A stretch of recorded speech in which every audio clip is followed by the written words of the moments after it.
From the Las Vegas Review-Journal studio, welcome to Season 3, Episode 6 of Mobbed Up, The Fight for Las Vegas, presented by Pro Group Management. Additional sponsorship provided by the Golden Steer. John Katsilometes here. As always, I want to give you a quick warning that this podcast contains explicit content such as strong language and depictions of violence, including murder. Please be advised, this podcast might not be suitable for all audiences. Oscar Goodman estimates he tried more than 300 criminal cases over 30 years, rising to prominence defending some of the biggest names in organized crime.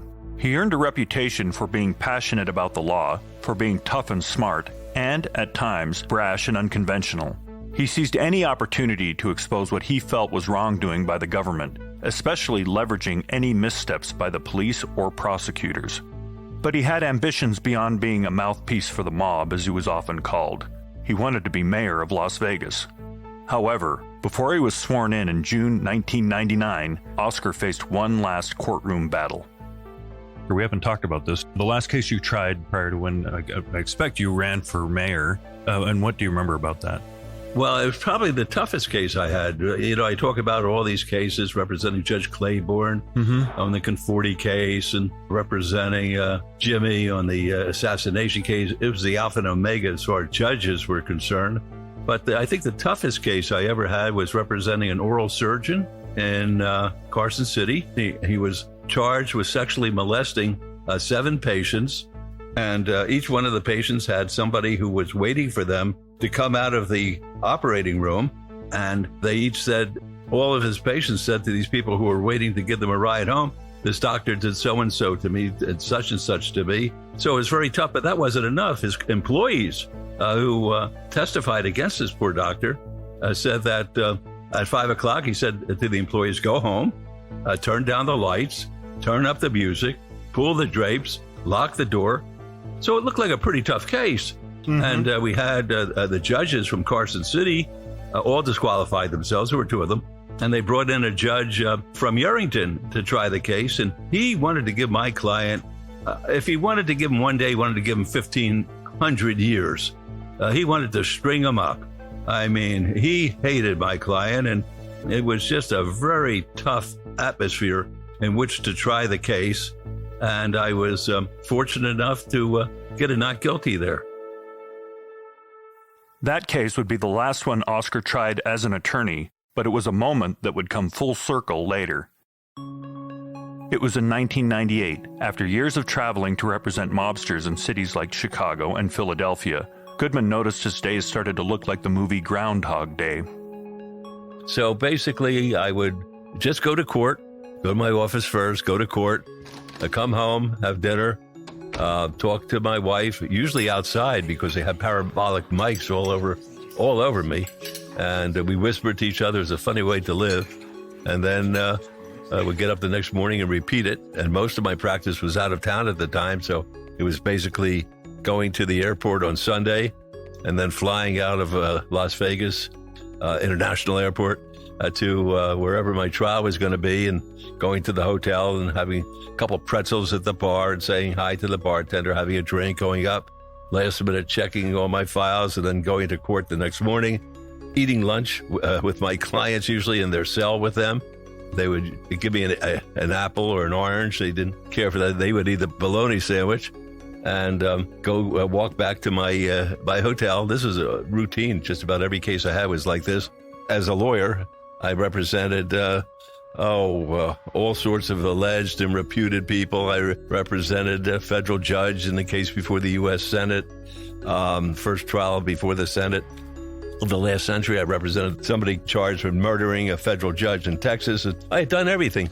And I was just going down to the office every morning and seeing how much money I could earn, and that wasn't me. It wasn't, not that it wasn't challenging, but I was beginning not to like myself because I feel that the only reason I'm going down to the office now is to make money.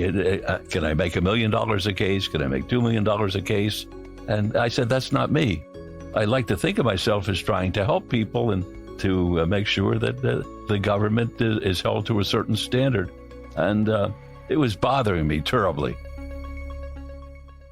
Meanwhile, Oscar got his moment in Hollywood during the movie Casino, which was a loosely based story of his client, Frank Lefty Rosenthal. Oscar had a minor role in the courtroom scene, playing himself. It was that project that led to one of his biggest fans also being a tough critic, in turn setting Oscar on a new course. The movie came out, and my mother called me up, and she said, Oscar, I saw your movie, and she said, it's a good thing you're a lawyer. I wasn't getting any other phone calls after that. And, well, I'll tell you later, that's the reason I ran for mayor, because, you know, in order to make a movie in Las Vegas, you have to have a permit. And I figured if I were the mayor, I would require anybody getting a permit to give me a part. But Oscar's case for becoming mayor needed to be reviewed by a very discerning jury. He did say, I'm going to do something different. I'm going to run for something. Here's Carolyn Goodman, Oscar's wife, describing the moment Oscar announced his intention to run for office during a holiday cruise to the Caribbean with their family.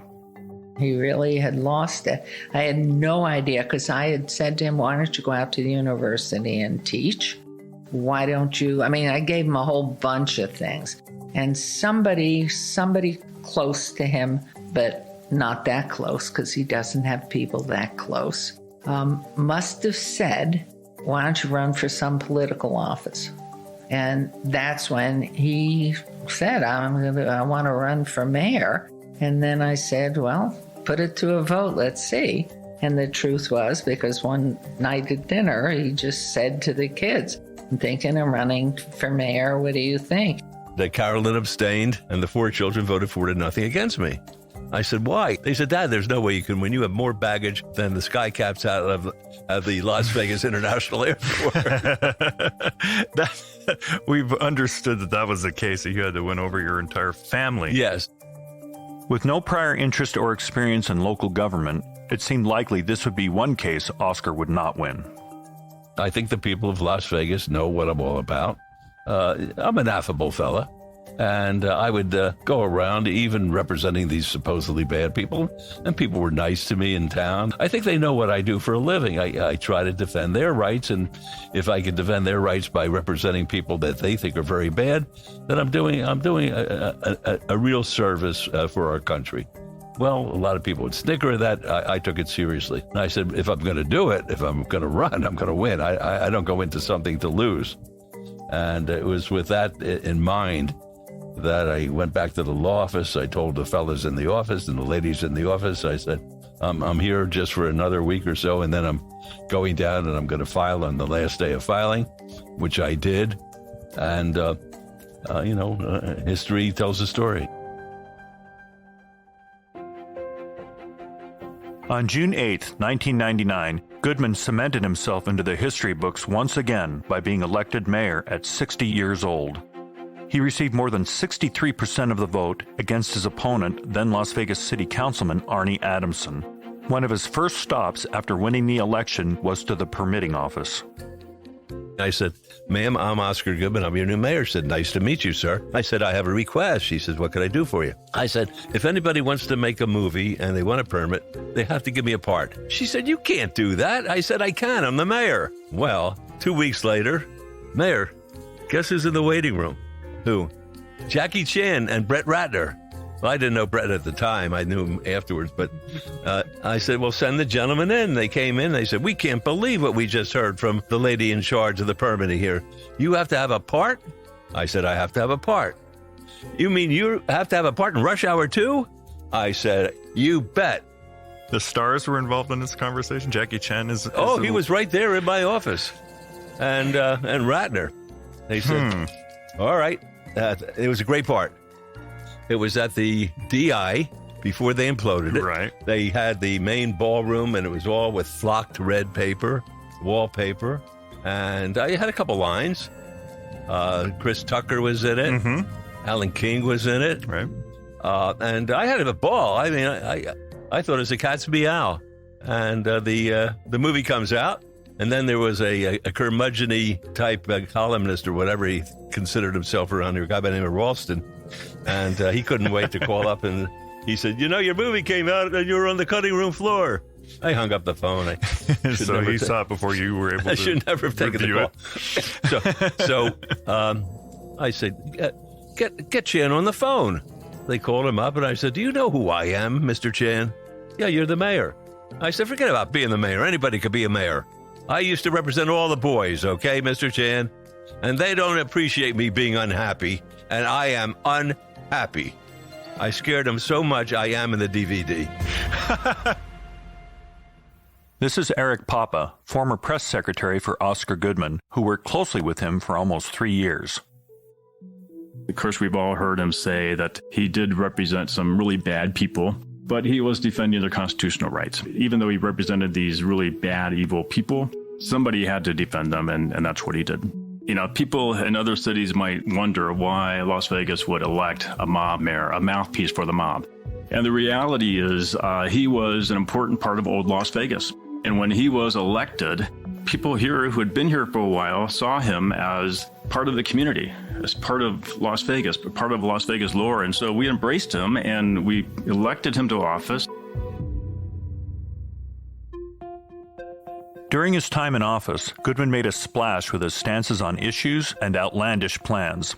He announced during an interview that he would press for the brothelization of the city in an effort to go one step above legalizing prostitution. He declared the war on drugs a failure and wanted to legalize all drugs, including heroin and cocaine, making it the responsibility of parents to educate children not to use drugs. The benefit from doing that was to provide revenue for education and increase teachers' salaries to more than $250,000. He suggested the homeless be rounded up and bused to an abandoned prison or pushed farther toward the Pacific Ocean. But one of his most wild ideas could be tied back to his time working with the mob.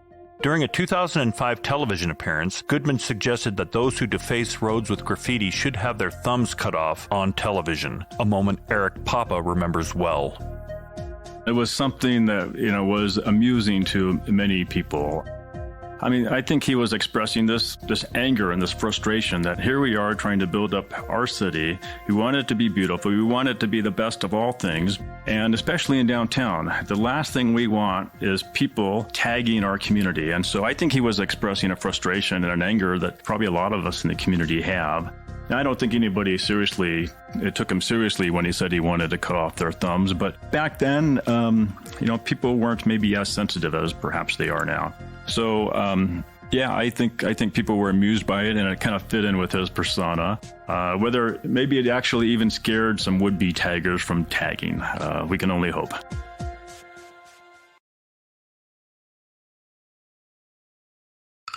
Can't get enough of the intrigue, drama, and excitement behind the history of Las Vegas?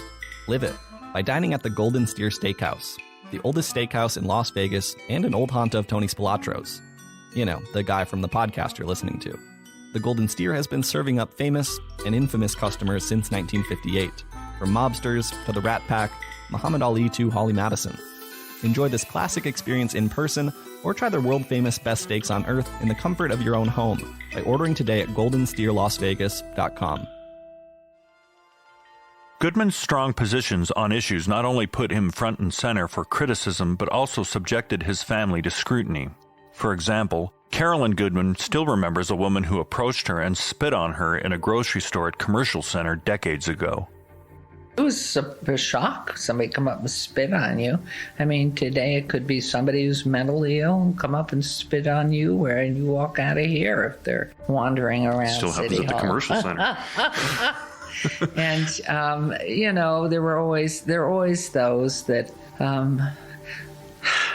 don't really care. They're just caught up in their own hatred, anger, blame of others. And this woman must have been that. Who was she?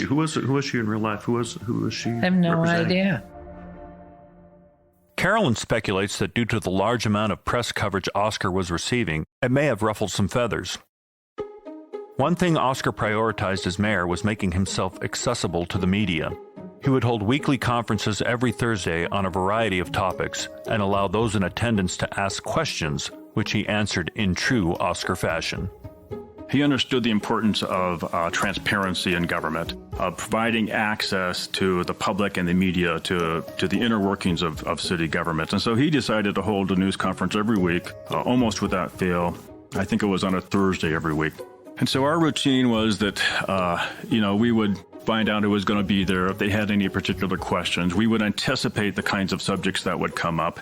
And before every news conference, we would meet with him. I would meet with him, and along with a couple of other people, and we would go over what we anticipated would come up at the news conference.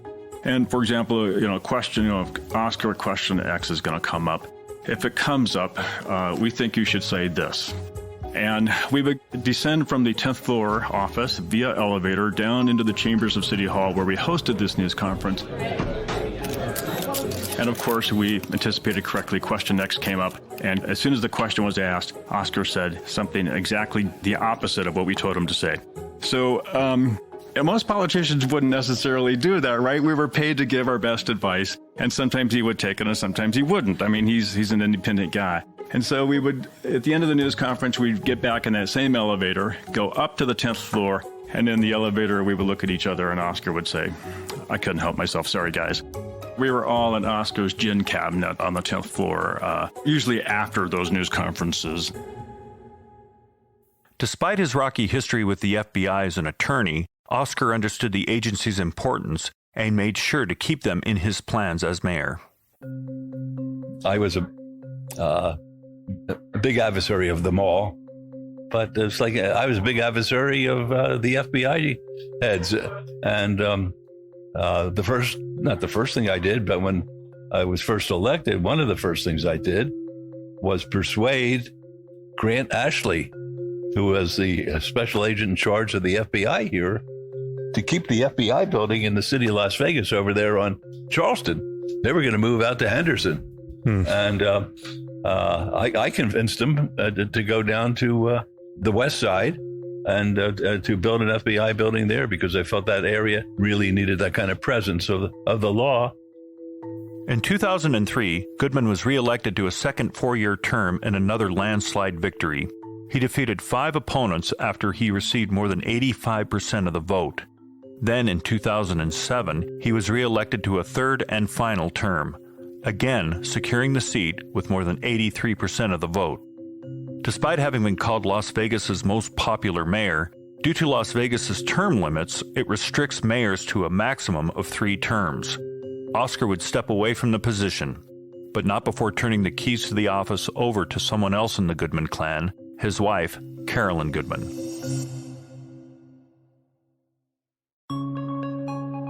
At the time, Oscar was the only mayor to serve 3 decades. His bulldog persona as an attorney and his work ethic defending mobsters came into play for how he ran his office, according to Eric Papa. He was very demanding. He was a hard worker, and he demanded hard work from staff. You know, politicians, political figures aren't always in the office every day, 9 to 5. He was. He was there all the time working hard, and I got to be a witness to that. During his time as mayor, Goodman became known for events with costumed showgirls by his side and a gin martini in hand. He is representative of what the old Las Vegas used to be, and representative of everything that's good about this city, I think. It's so much fun having been the mayor, coming from a background of representing purported, alleged, reputed mobsters for 35 years and being able to do things that I never even dreamed I would be involved in. One thing Oscar was able to bring to life was the creation of the Mob Museum, a project that combined his political deftness with his legal prowess defending accused mobsters. I went up to the 10th floor of City Hall and looked out the window, and I saw the old U.S. courthouse and post office, and I said, what's happening there? That's where I tried my first case. I said, what's happening there? And they said, I don't know. We'll check it out. We called up the GSA, which is General Services Administration, the agency in charge of buildings for the federal government, and said, what's the story with this post office and courthouse? And they said, well, check it out for you, Mayor Goodman. I said, please do that. They came back and they said, this was surplus. I said, what does that mean? They said, if the city of Las Vegas wants to buy it, we'll sell it to them. I said, sounds good to me. I said, what's the price? They said, $1. I said, it sounds better to me. I said, there's got to be a catch to this. It sounds too good to me. And they said, all you have to do is put it back into its original condition, restore it just the way it was, and use it for museum purposes. So I said, that's fair. So I went home that night and began to think about it. I said, we could do that. We had the dollar anyhow. And I'm saying to myself, what kind of museum? Because I was raised by two cultured people, although it's hard to believe after hearing some of these people who don't know me at all talking about me.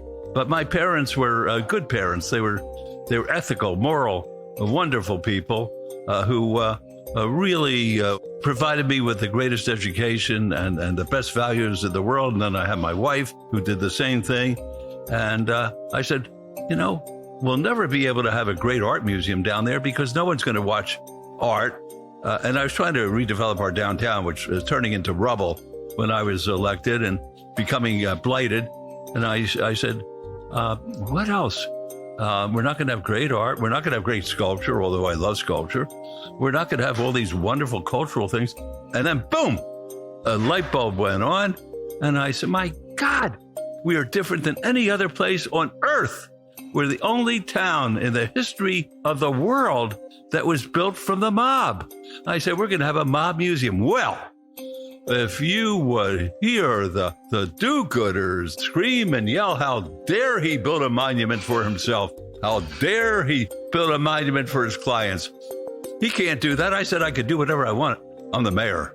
And we have the mob museum. It's the greatest thing that hit the face of the earth as far as downtown is concerned. And I'm so happy that we did that. And that is, I'm not a believer in legacies. Once I start talking about legacies, then I may as well hang it up. I'm looking forward to tomorrow. I want to know what tomorrow is going to bring, not what I did yesterday. And I'm so proud of myself that I had the guts to stand in the face of everybody who wanted to say, you can't do it. Well, I can do whatever I want to do because I'm Oscar Goodman.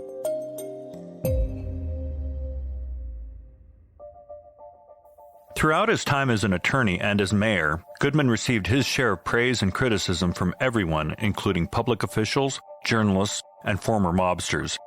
During this season, you have heard from some of them. Up until now, Oscar has not. But that's all about to change.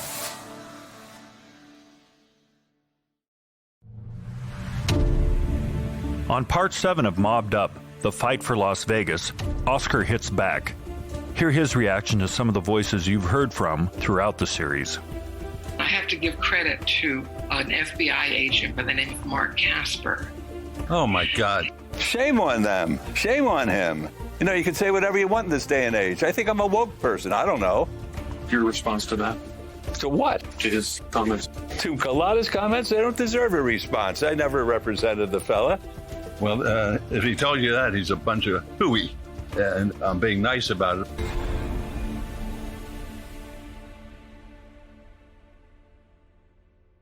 This has been Part 6, Season 3 of Mobbed Up, a production of the Las Vegas Review-Journal in partnership with the Mob Museum.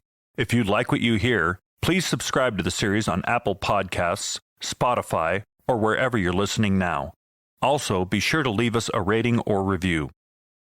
Production staff includes editor Anastasia Hendricks, producer Carrie Roper, field and studio production by Larry Meir, sound design and mix by Greg Conway. Special thanks to Oscar's Steakhouse in downtown Las Vegas at the Plaza for hosting us on site. And to our guests, Carolyn Goodman and Eric Papa. To learn more about Mobbed Up, visit lvrj.com/podcasts. Thanks for joining us, and we'll see you on the next episode.